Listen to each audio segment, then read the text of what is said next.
Hey y'all, it's RL back. Um,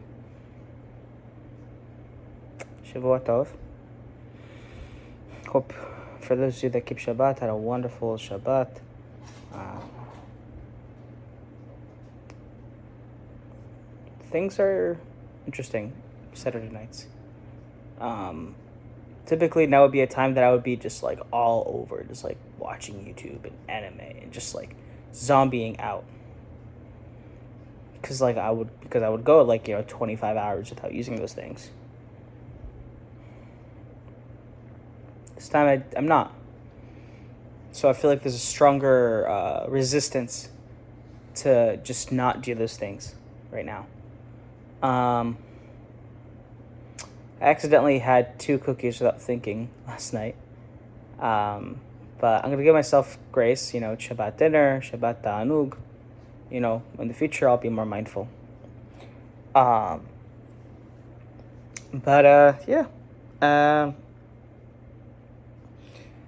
I slept in today. I slept in like really late. Like really, really late. I woke up at like 8 to get my bunny up. And then I went back to bed, and then like I just woke up at like 1. And I was like, holy shit. Like completely missed Shacharit, Musaf. Like, feel pretty guilty about that. Not gonna lie. But I didn't give up. I was contemplating whether to just stay home. You know? But I said, no.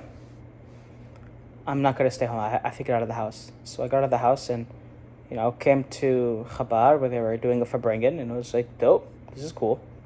And then spent some time learning there, learning some, just reviewing some of the Chok L'Israel that I was learning this week.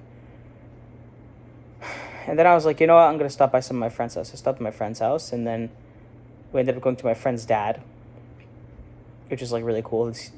My friend's dad is a really cool guy. Big Mikubal, like really special person. And it was like the fanciest, most amazing, like, shalshidis I've ever had. And I'm like, this guy gets it about Shabbat. Like, this guy knows about Shabbat. Like, we're not doing tuna salad and egg salad and chips. We're doing a full meal. Because that's what you're supposed to do. And that felt good, because I think that a lot of the spirituality in Judaism of like really recognizing what Shabbat is, I think it's kind of dead in America. Where the way I see a lot of like Bate Knesset, a lot of synagogues in America, like it really feels like people are just kind of going through the motions. There's not so much livelihood in their Judaism, and I feel like that, I can't cast a wide net like that, but a lot of the places that I grew up in, and a lot of places that I've seen, especially like the shuls that come from Ashkenazi backgrounds, it feels like, kind of like American Orthodoxy is like, I don't know. It feels very much go with the flow. Just go with the motions. Just going through the motions. I'm like, you know what? Like, why don't they push to like raise money to like have like a really nice shalshidis? I guess it really inspires me that the next time that I sponsor,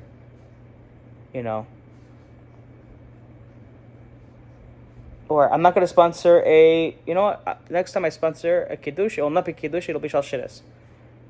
To make sure that they have a really, really nice shalosh seudot. A really nice seudah shlishit. A really nice seudah shlishit. That way that like people can recognize like this is what it's about. You're supposed to have 3 meals in Shabbat, and they're supposed to all be real meals. But besides that, Shabbat dinner was great. Good people, great fun, and just very grateful for Shabbat. Just very, very grateful.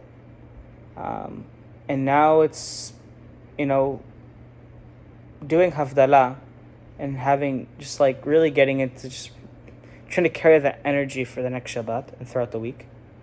But now we're in the 9 days, and not only that, now we're actually, because now it's technically Sunday because it's after nightfall. We're now in Shavua Shechalbo.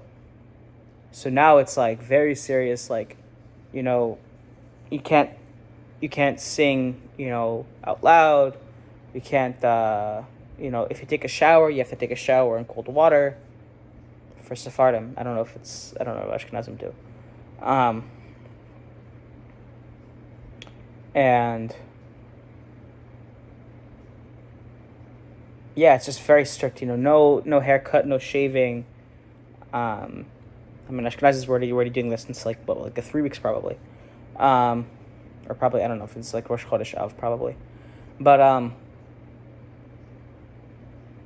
yeah, it's intense. It's a big change, and like really feeling the mourning of losing the Beit Hamikdash has a profound impact. It has a profound impact. It feels like since I've quit all these forms of stimulation, these things, life, the present becomes materially and spiritually and abstractly more heavy, especially in moments like these.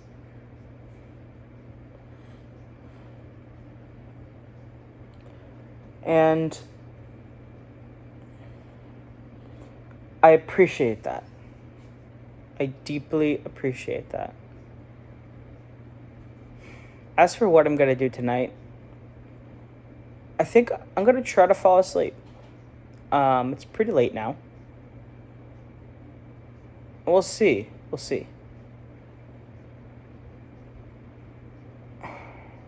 See. And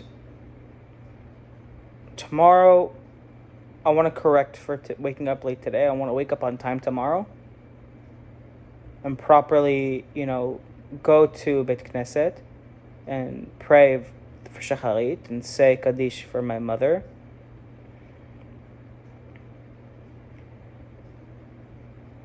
And try to do some learning, I don't know what the laws of learning are for Tisha B'Av or for the Shavua Shechalbo.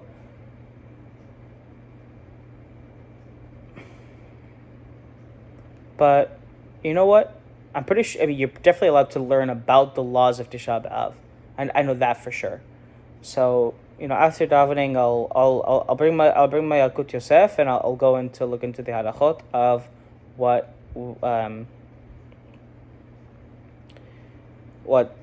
is allowed, what's not allowed, and being to really enter that state of mind for Tisha B'Av.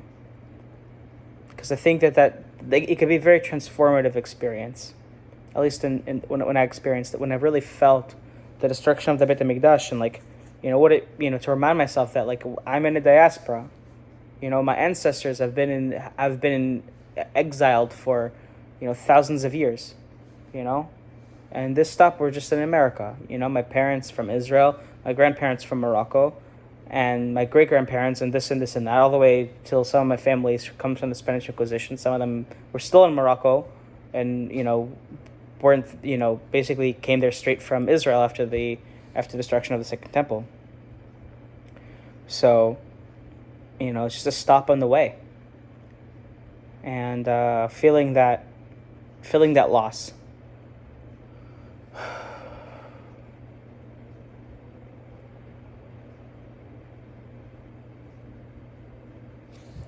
So that's kind of my update for today.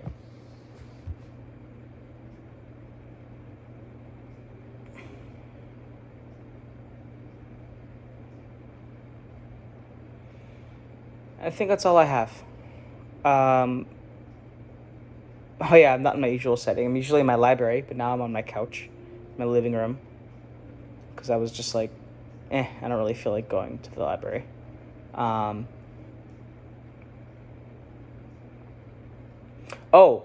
Something that is a development in regards to kind of this whole experience.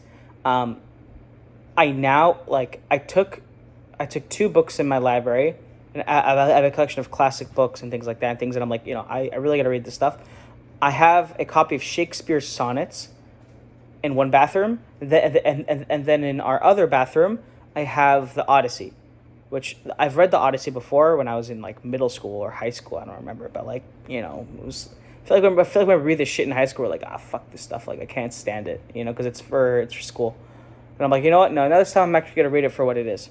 But I'm like, you know what? If I can't use my phone in the bathroom, because I'm not watching YouTube and all this shit and all this crap, I'll read a book. And I'll read Shakespeare. I'll read the Odyssey, and a part of me just thinks it's absolutely hilarious if I like built a whole repertoire of like books that I've read of like, you've read, someone's like, oh, you've read Anna Karenina and like, the Brothers Karamazov and Shakespeare's sonnets and comedies and tragedies, and you've read, you know, Return of a Native, like, and I'm like, yeah, I have, and then it just turns out that all those books I read were on the shitter. I would think that would be absolutely hilarious, but also pretty cool. Also pretty cool. So, um, yeah, that's kind of some of the developments. And yeah, so with that, I'll see you guys tomorrow. Bezrat Hashem, God willing. And yeah, have a great and wonderful Shavua Tov.